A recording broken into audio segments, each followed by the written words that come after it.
Guys, just a quick shot of what I've been working on.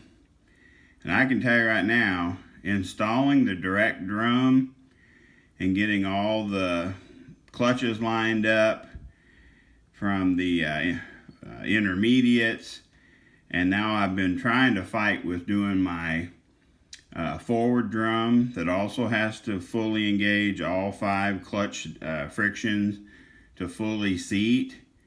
This has to be the absolute hardest part of rebuilding a transmission by far. But when you look down in this recess, hopefully you guys can see that, when your direct drum is fully seated to all your intermediate clutches, those 2 splined areas will be equal. Like when you look down in there, you'll see some splines on this part of your direct drum. Then there's some splines down inside of there. Once you can get it seated to where those things are equal with each other, you'll look at your front band. It has a hole in one side that locates over that little dowel or locating pin on the passenger side of the inside of the case, and then the other portion of it sets into a recess or a cutout area in the case. I'm not even going to lie to you. The hardest part so far of it rebuilding this Turbo 400 was installing the direct drum and the forward drum. Number one, the direct drum is heavy. And the only thing you can hold it by is that retaining plate that holds your clutch release springs. So you got to grab it by that, and you've got to try to go straight down in between your front band, and you may have to, fight with it and take a screwdriver and kind of jack with the band. But once you get past the band, that's not the hard part. Now you've got to engage the little lugs or the little teeth on the bottom of your direct drum with what you would think would be easy, because there's 3 intermediate clutch discs or frictions. I keep wanting to call them clutches. There's 3 frictions in that clutch pack. Wiggle it and turn it until you get all those teeth that are on the inside of your frictions lined up with the cogs on the bottom of the drum. It has to engage all 3 frictions and seat all the way down. At least the forward drum has a input shaft on it. At least this way I got something I can pick it up with. I can wiggle it, turn it, get it in. That process as well was absolutely frustrating. That was probably the least favorite portion of this process. I had to ask for help from my son, was reassembling the pressure relief spring and piston on the pump. Now, if you have 2 hands that work normally, you'll probably be able to basically put this half of the pump into the vise with either some shot, if you've got those soft vise inserts or covers you can put on your vise to protect the pump. I used just a t-shirt that was folded thick, put it in the vise jaws and held this so it wouldn't move. But when I switched from the pressure relief, they keep calling it the PR spring, but when I switched from the blue pressure relief spring that was in here to the B&M spring, I think I showed you in the other video, it's really long. The spring sits 3/4 of an inch or so out of the bore. So by the time you start trying to compress this thing in there and fight with that snap ring, it's an internal snap ring that holds your plunger, or I call it a plunger, you can call it a valve, whatever you want to do. I just couldn't do it. I got so, impatient, we'll call it, that I had my son Eli come down and use a large punch and push down and compress this spring until I could get that stupid snap ring in there.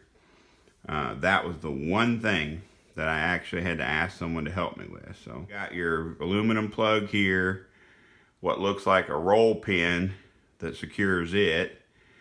Then you've got your actual valve assembly. Then you've got one little, it's almost like a tanged washer that kind of locates and holds the end of the spring. And then that in turn goes to your little, I just keep calling it the valve. It's another aluminum mechanism. And it's just all pushed in with an internal C-clip. It's not rocket science, guys. Trust me, you'll be able to put that together no problem. I took, well, at first I tried to follow the book and kind of get the pump put together with these bolts finger tight, then set it in the case. For some reason, it kept getting cockeyed. Every time I'd try to set it in there, it wouldn't set flat. And I was like, this thing has to be able to set flat in there. So I pulled everything back out, triple checked that my case was clean. There wasn't something or debris or something inside this sealing surface that was causing it to set weird.